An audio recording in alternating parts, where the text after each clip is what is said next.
प्रभु श्री राम अयोध्या के राजा थे। उनके शासन काल में कहते हैं कि सब कुछ बहुत अच्छा था, सब लोग सुखी थे, किसी को किसी प्रकार का दुख नहीं था, हर तरह की सुविधा थी। उसे राम राज्य कहा गया।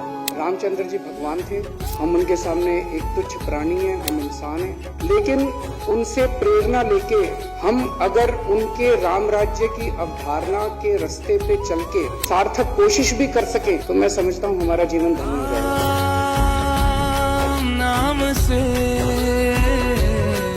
प्रभु श्री राम से प्रेरणा लेके और दिल्ली के अंदर पूरी साफ सुथरी नीयत से लागू करने के लिए हम प्रयासरत हैं और हमने एक तरह से 10 अपने मुख्य बिंदु बनाए हैं रामराज की अवधारणा से प्रेरणा लेकर। राम नाम से जगमग है।